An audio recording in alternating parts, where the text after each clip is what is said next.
ये है मीरगंज विधानसभा क्षेत्र के राजनीतिक धुरंधर बल्लेबाज। राजनीतिक क्षेत्र का एक चमकता सितारा एवरन कुमार गंगवार। शिक्षक पद से जिला पंचायत अध्यक्ष और विभिन्न पदों तक का सफरनामा। राजनीतिक क्षेत्र में बरेली जनपद में मीरगंज को अलग से पहचान देने वाले कांग्रेस पार्टी के दमदार कद्दावर नेता एवं बरेली जिला पंचायत के पूर्व अध्यक्ष रहे एवरन कुमार गंगवार। श्री गंगवार का नाम बरेली जिले के मानचित्र पर स्वर्ण अक्षरों में अंकित है। विभिन्न पदों पर रहते हुए श्री गंगवार ने जहां अपने पैतृक गांव नौगमा मीरगंज का नाम रोशन किया है, वहीं मीरगंज की पहचान में और चार चांद लगा दिए हैं। कुर्मी पिछड़ी जाति में जन्मे श्री गंगवार की शिक्षा एमए अर्थशास्त्र व एलएलबी है। राजनीतिक सफरनामा के अनुसार उन्होंने 1972 में भारतीय राष्ट्रीय कांग्रेस में प्रवेश किया।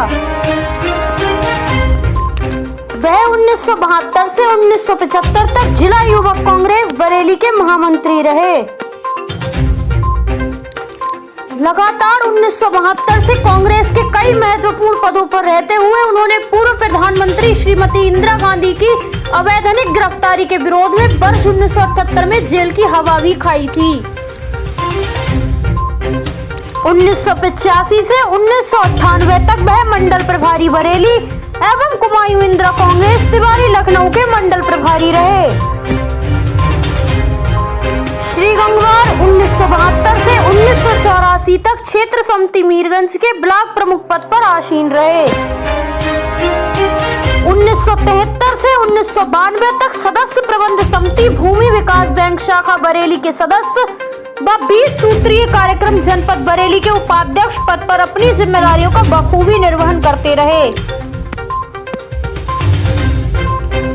श्री गंगवार का राजनीतिक सफर यहीं तक खत्म नहीं होता।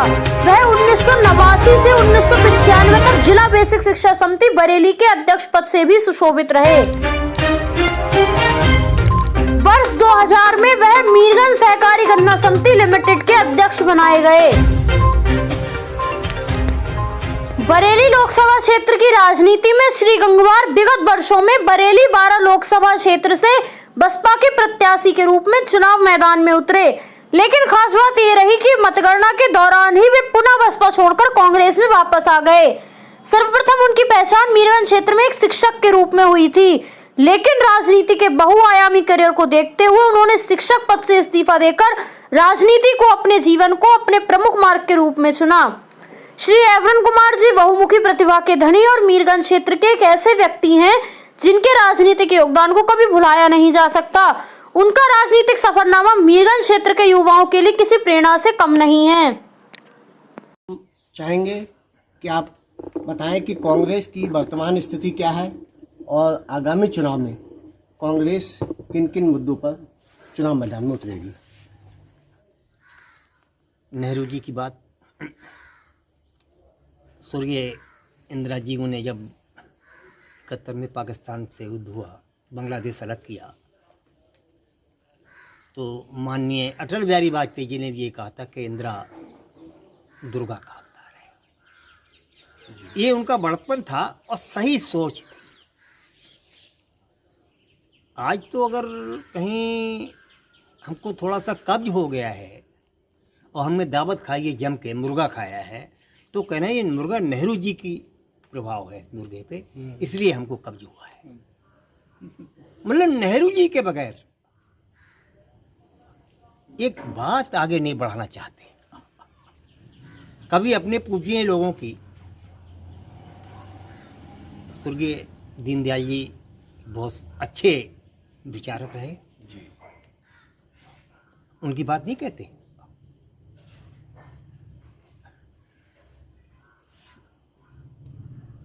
मंगल पांडे जी का मंदिर बनाने का प्रयास कर रहे हैं।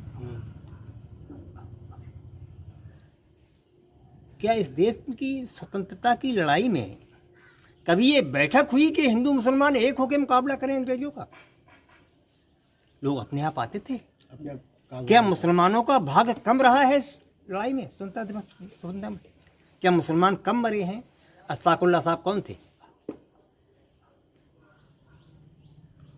हमारे पायलट हमीद कौन थे, इन्हें पाकिस्तान को मतलब बर्बाद किया, हम उनका नाम नहीं लेना चाहते। और आप जब अपने इतिहास को भुलाते हैं तो इतिहास कभी आपको माफ़ नहीं करेगा। इतिहास होता इसलिए है कि हम उसको देखकर अपना इतिहास बनाएं। केवल कांग्रेस के नेता ही मौजूदा सत्ता का, भाजपा का विरोध करते रहे। राहुल गांधी जो जो कहते रहे हैं वो आज सब चीज़ सच हो रही है। आज हमारा वक्त नहीं है, आज हमारी शाम है, आज आपकी सुबह है। कल हमारी सुबह होगी तो आपकी शाम होगी। ये सब बदलता है। आप जो इनकी नीति है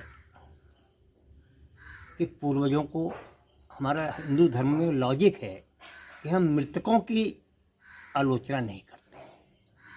जो लोग हमारे बीच नहीं रहे उनकी हम प्रशंसा ही करते हैं। मगर आज सत्ता में बैठे लोग केवल मृतकों की आलोचना कर रहे हैं। जिन्होंने ये देश बनाया है उनकी आलोचना, उनका नाम लेना तक आज शिक्षक दिवस है। ये पहले शिक्षक दिवस की कोई समीक्षा नहीं करेंगे, कोई बात नहीं करेंगे। आज जो लोग उनके अपने हैं उनको पुरस्कार देंगे, उनकी बात करेंगे। इस देश को इस 60 साल में